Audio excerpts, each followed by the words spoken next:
जय श्री राधे। एक नामे श्रीमद् भागवते दशम स्कंदे ত্রিংশোটি অধ্যায় থেকে পাঠ করছেন গোপীগণের কৃষ্ণ অন্বেষণ।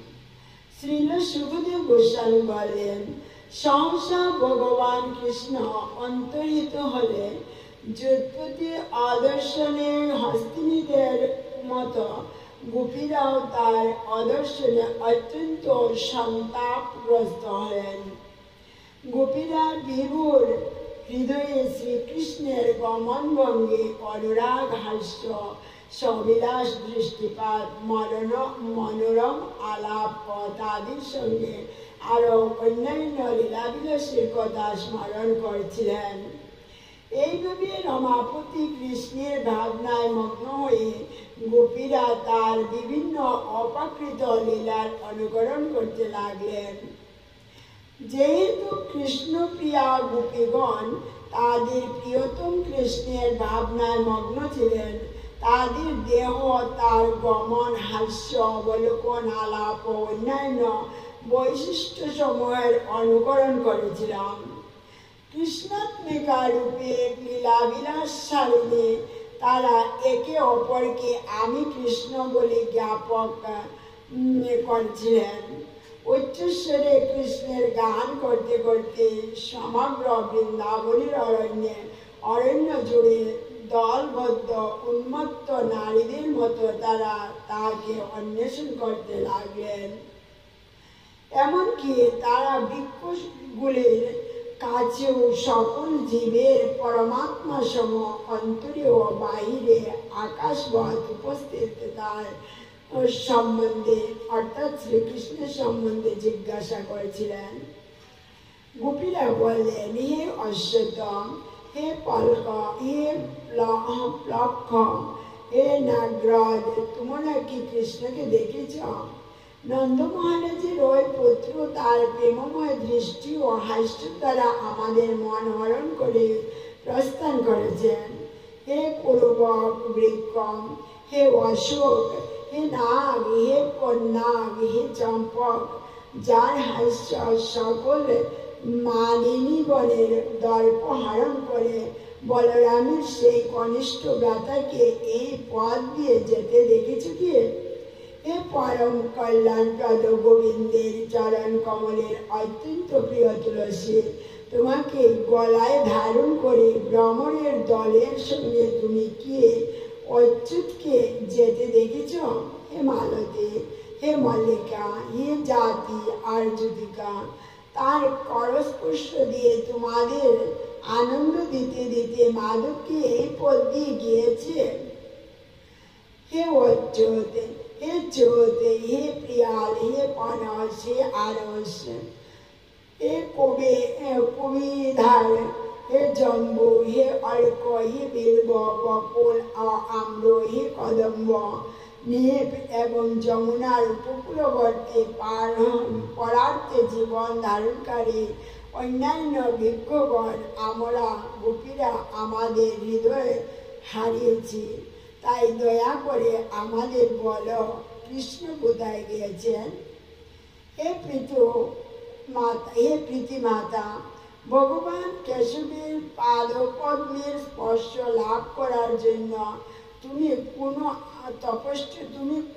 তপশ্চর্যা করেছিলে, যা পরমানন্দ আনয়ন করে তোমার রোমরাজি দ্বারা শরীরকে পুলকিত করে শোভাপ্রাপ্ত হয়েছে। তুমি কি ভগবানের বর্তমান আবির্ভাবে এই আনন্দ ভাব লব্ধ হয়েছ, নাকি আরো পূর্বে যখন তিনি বামনদেব রূপে আমাদের পাদস্পর্শ করেছিলেন, কিংবা তারও পূর্বে যখন তিনি বরাহ অবতার রূপে তোমাকে আলিঙ্গন করেছিলেন তখন? হে সখী হরিণী, তোমাদের নয়নের পরমানন্দ আনয়নকারী শ্রী অচ্যুতকে তার প্রিয়ার সঙ্গে এখানে রয়েছেন, কারণ তার সখীকে আলিঙ্গনের সময়ে তার সখীর বক্ষে কুমকুমে রঞ্জিত তার কুন্দ ফুলের মালার সৌরভ এই পথে প্রবাহিত হচ্ছে। তুলসী মঞ্জুরির মালায় সুশোভিত এবং চারধারে গুঞ্জরিত মত্ত ভ্রমণীরা যার পশ্চাদানুগামী সেই রামানুজ যখন একান্তে গমন করেন, তিনি কি তার প্রীতিময় দৃষ্টিপাতে তোমাদের প্রণাম গ্রহণ করেছেন? তিনি নিশ্চয়ই তার বাহু তার প্রিয়তমার স্কন্ধে স্থাপন করে অন্য হাতে পদ্মফুল ধারণ করে রয়েছেন। কৃষ্ণের বিষয়ে এই লতাগুলিকে জিজ্ঞাসা করা যাক। তারা নিজুপতি এই বৃক্ষটির বাহু আলিঙ্গন করে থাকলেও নিশ্চয়ই তারা কৃষ্ণের নখস্পর্শিতা হয়েছেন, কারণ আনন্দে তাদের গায়ে রোমাঞ্চ ভাব প্রকাশ করছেন। এই সকল কথা বলার পর কৃষ্ণ অন্বেষণে কাতর গোপীসমূহের অনুকরণ করতে শুরু করলেন। পুতনার অনুকরণে একজন গোপী শিশু কৃষ্ণের মতো অভিনয়কারী অন্য এক গোপীকে তার স্তন পান করানোর ভান করলেন। আরেকজন গোপী ক্রন্দনরত শিশু কৃষ্ণের অনুকরণে শতকাসুরের অভিনয়কারী এক গোপীকে পদাঘাত করলেন।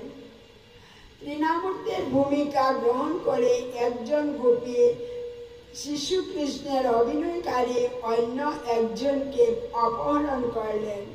তখন আর একজন গোপী হামাগুড়ি দিতে লাগলেন আর তার পা দুখানি আকর্ষণ করার সময় তার কিঙ্কিনি ধ্বনিত হতে লাগল।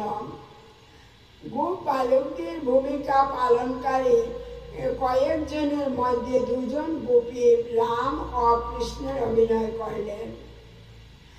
কৃষ্ণরূপে এক গোপী বৎসাসুর রূপে আরেক গোপীকে হত্যার অভিনয় করলেন এবং দুজন গোপী বকাসুর বধের অভিনয় করলেন। দূরে বিচরণকারী ঘাবিদের কৃষ্ণ যেভাবে আহ্বান করেন, যেভাবে তিনি বংশীধ্বনি করেন এবং যেভাবে তিনি বিভিন্ন ক্রিয়া করেন, একজন গোপী অবিকলভাবে তা অনুকরণ করলেন। অন্য গোপীগণ সাধু সাধু শব্দে তাকে অভিনন্দিত করলেন। আরেকজন গোপী কৃষ্ণগত চিত্তা হয়ে অন্য এক সখীর কাঁধে হাত রেখে ভ্রমণ করতে করতে ঘোষণা করলেন, আমি কৃষ্ণ, কত মনোহর ভাবে আমি চলছি তা দেখো। একজন গোপী বললেন, ঝড় বৃষ্টিতে তোমরা কেউ ভয় পেও না, আমি তোমাদের রক্ষা করব। এই বলে সেই গোপী তার উত্তরীয় খানি তার মাথার উপরে তুলে ধরলেন। শ্রীল সুখদেব গোস্বামী বলে চললেন, এই রাজন, একজন গোপী অন্য একজন গোপীর কাঁধে উঠে তার চরণ অপর গোপীর মাথায় রেখে বললেন, রে দুষ্ট নাগ, এখান থেকে চলে যাও। তোমার জানা উচিত যে ফলের দণ্ড দানের জন্য আমি এই জগতে জন্মগ্রহণ করেছি। তখন অন্য একজন গোপী বলে উঠলেন, হে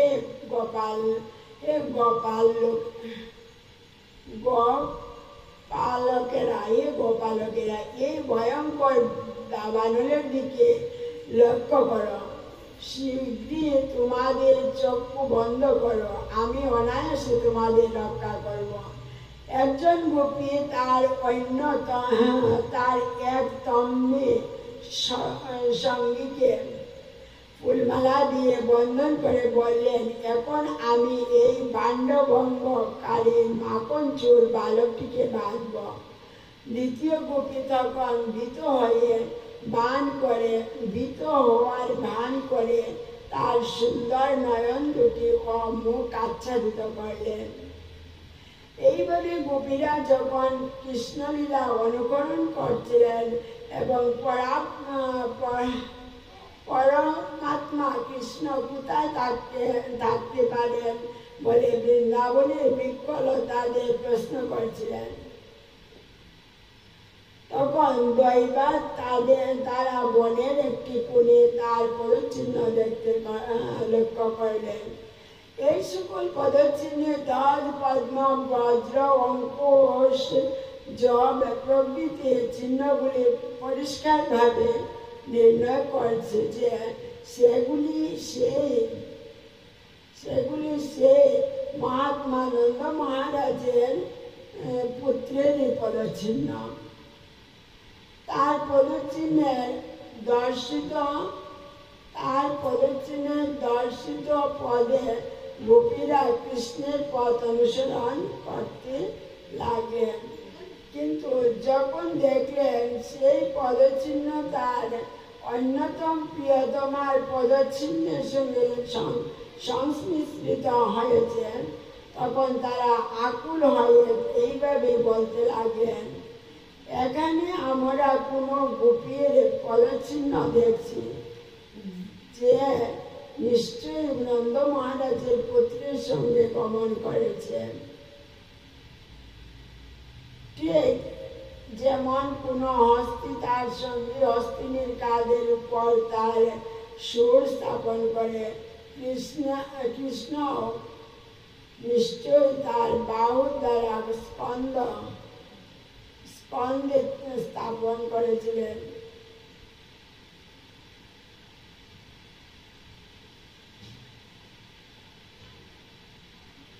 কৃষ্ণ নিশ্চয়ই তার বাহু তার স্কন্ধে স্থাপন করেছিলেন।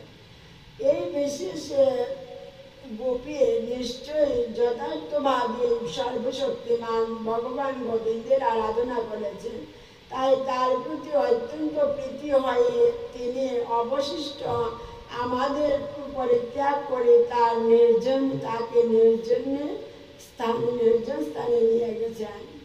এই গোপীগণ গোবিন্দের পাদপদ্ম রেণু এতই পবিত্র যে ব্রহ্মা, শিব ও রমা দেবীও পাপনাশের জন্য সেই রেণু তাদের মস্তকে ধারণ করেন। সেই বিশেষ গোপীর পদচিহ্নগুলি আমাদের অতিশয় ক্ষুব্ধ করেছে। সমস্ত গোপীদের মধ্যে সেই একা নির্জনে অপহৃত হয়ে শ্রীকৃষ্ণের অদূর পান করছেন। দেখো, এখানে আমরা আর তার পদচিহ্ন দেখতে পাচ্ছি না। নিশ্চয় তৃণাঙ্কুর और তার সুকোমল পদতল ব্যতীত করছিল। তাই তার প্রিয়তম তার প্রেয়সীকে স্কন্ধে ধারণ করে ইয়ে গোপীগণ লক্ষ্য করো, তার প্রিয়তমার ভার বহন নিশ্চয়ই তার কাছে কষ্টকর হয়েছিল। আর তাই এই স্থানে কামপ্রীত কৃষ্ণের পদচিহ্নগুলি ভূমিতে কতখানি গভীর হয়েছে। আর এখানে পুষ্পচয়নের জন্য সেই মহাত্মা চতুর বালকটি নিশ্চয়ই তার প্রেয়সীকে নামিয়েছিলেন। দেখো, প্রিয়তম কৃষ্ণ এই স্থানে কিভাবে তার প্রিয়তমার জন্য পুষ্পচয়ন করেছিলেন। এখানে তিনি কেবলমাত্র তার পদদ্বয়ের সম্মুখ ভাগের চিহ্ন রেখে গেছেন, কারণ ফুলের নাগাল পাবার জন্য তিনি তার পায়ের আঙ্গুলের উপরে দাঁড়িয়েছিলেন। কৃষ্ণ নিশ্চয়ই এইখানে তার প্রেয়সীর কেশ প্রসাধনের জন্য উপবেশন করছিলেন। তার চয়ন করা পুষ্পে সেই কামী বালক নিশ্চয়ই সেই কামিনীকে চূড়া নির্ণয় করে দিয়েছিল। ভগবান কৃষ্ণ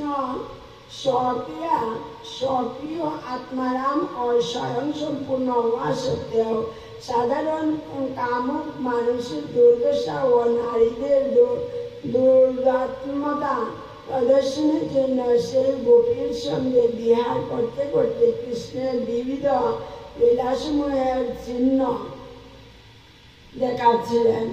অন্য সকল গোপীদের পরিত্যাগ করে যে বিশেষ গোপীকে কৃষ্ণ নির্জন স্থান বনে নিয়ে গিয়েছিলেন, তিনি নিজেকে অন্যান্য নারীর মধ্যে শ্রেষ্ঠ বিবেচনা করে ভাবতে লাগলেন।